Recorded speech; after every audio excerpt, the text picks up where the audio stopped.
할렐루야. 오늘은 5월 2일 월요일입니다. 오늘 우리에게 주신 하나님 말씀은 룻기 1장 16절의 말씀입니다. 룻이 이르되 내게 어머니를 떠나며 어머니를 따르지 말고 돌아가라. 강건하지 마옵소서. 어머니께서 가시는 곳에 나도 가고 어머니께서 머무시는 곳에서 나도 머물겠나이다. 어머니의 백성이 나의 백성이 되고 어머니의 하나님이 나의 하나님이 되시리니. 아멘. 룻기는 사사시대와 왕정시대를 연결하는 책입니다.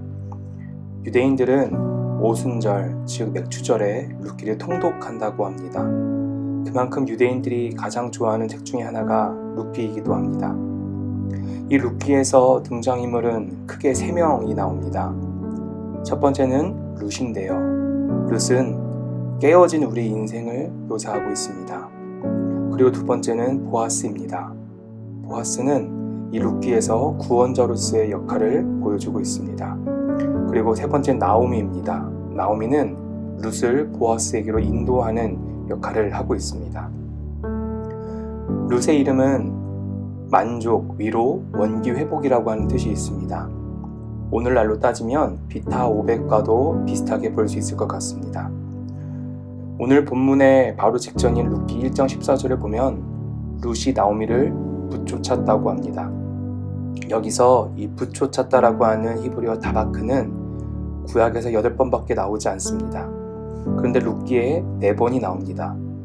이 다바크라고 하는 단어는 사람이 하나님을 붙잡을 때 쓰는 단어로 바로 룻이 나오미를 붙잡을 때 다바크했다는 것은 모압에서 이스라엘로 돌아오는 것이 매우 영적이고 신앙적인 여정이었다고 볼 수 있습니다.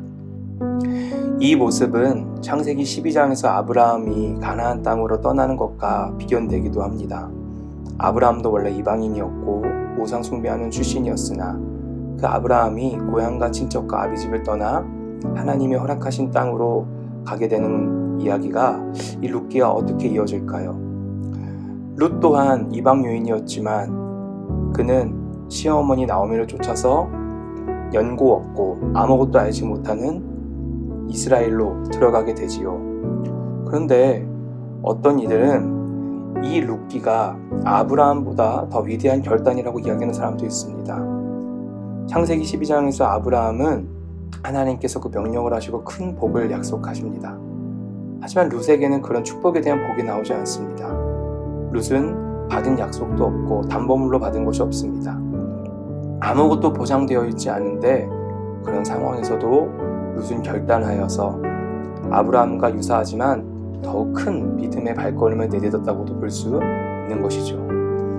또한 룻은 시어머니를 봉양하기 위해서 막노동을 하였습니다. 나오미의 인생도 충분히 바닥 같은 인생이었지만 룻은 그 밑에 있는 지하를 뚫었습니다. 이방 여인이 이스라엘에서 막노동을 하는 것입니다. 남의 밭에서 곡식 떨어진 것을 주워 먹고 근근히 먹고 사는데 장렬하는 태양 열기 아래에서 땅바닥만 쳐다보며 나달을 줍는 모습을 상상해 보시면 그의 모습이 얼마나 처량한지를 알 수 있을 것입니다. 그 모습만 보면은 마치 내일에 대한 소망이 없는 아주 척박한 상황입니다. 그런 상황에 나오미와 룻은 내던져진 것입니다.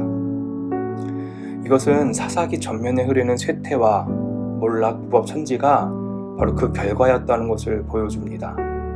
룻기를 보면 룻기가 시작하자마자 엘리멜렉과 나오미의 가정의 이야기가 나오는데 바로 그들이 거덜나게 되었다는 것을 우리는 알 수 있습니다. 가정이 파산됩니다.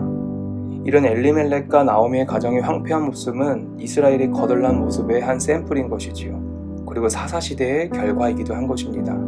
그런데 하나님께서는 바로 룻과 보아스라고 하는 인물을 통해서 나오미의 거덜난 삶을 놀랍게 회복시키십니다. 여러분, 사사기의 마지막 장면이 뭐였습니까? 베냐민 지파가 파탄나는 것이었습니다. 베냐민 지파가 멸절당하고 600명만 살아남는데 그 지파 사람들은 이스라엘 지파가 어떻게 회복시키는가에 대한 것이 폭력과 살인, 납치, 강간, 무자비한 방법을 통해서 회복시키려고 하는 것이 사사기의 마지막 장면이었습니다.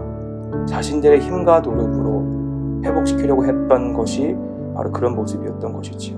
그러나 하나님께서는 룻기에서 그들을 회복시키는 방법은 그와 달리 바로 은혜와 긍휼의 방법을 통하여서 그들을 회복시키셨습니다. 인애와 헌신, 축복과 기도라고 하는 아주 은혜롭고 자비로운 방법을 통해서 나오미의 삶을 회복시키는 것이지요. 그리고 우리가 잘 아는 것처럼 룻과 보아스를 통해 오벳이 태어납니다. 그리고 그 오벳은 다윗의 할아버지가 됩니다.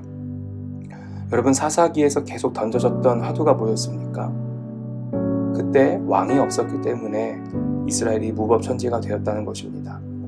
왕이 세워져야지만 무질서가 바로 잡힐 수 있다는 것이 사사기가 던진 화두였습니다. 사무엘서에서 기다리던 왕이 등장하는데 그게 바로 다윗이었습니다. 그런데 그 다윗은 하루아침에 하늘에서 뚝 떨어진 것이 아니라 그 앞에 자락이 깔리고 길이 만들어져야 했습니다. 그 길을 룻과 보아스를 통해서 다윗이라고 하는 왕이 올라올 수 있는 부대가 만들어진 것이지요. 하나님은 그렇게 일하셨습니다. 이 룻이 뭘 잘했는가를 보면 사실상 그녀가 그렇게 크게 대단한 업적을 한 것은 없습니다. 바로 시어머니를 열심히 순종했고 그리고 자신에게 주어진 일을 최선을 다했을 뿐입니다. 하나님은 자신의 일상 가운데 열심인 자를 들어 사용하십니다. 그리고 우리들의 일상을 통해 역사하시고 우리들은 비록 알지 못하지만 하나님의 역사하심이 때로 느껴지지 않는 것 같지만 하나님은 지금 이 순간도 일하고 계시고 우리를 들어서 이 땅 가운데 하나님의 나라를 세워나가고 계시다는 것을 믿으시기 바랍니다.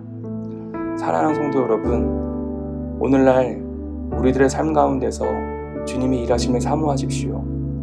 우리들도 룻처럼 보아스처럼 나오미처럼 하나님께서 비록 우리의 삶에 척박하게 보일지라도 열심히 지금도 일하고 계시는 하나님의 손길을 통하여서 회복을 경험하시는 저와 여러분 되시길 주님의 이름으로 축복합니다. 기도하겠습니다. 하늘에 계신 우리 아버지여, 이름이 거룩히 여김을 받으시오며 나라가 임하시오며 뜻이 하늘에서 이루어진 것 같이 땅에서도 이루어지이다. 오늘 우리에게 일용할 양식을 주시옵고 우리가 우리에게 죄 지은 자를 사하여 준 것 같이 우리의 죄를 사하여 주시옵고 우리를 시험에 들게 하지 마시옵고 다만 악에서 구하시옵소서. 나라와 권세와 영광이 아버지께 영원히 있사옵나이다.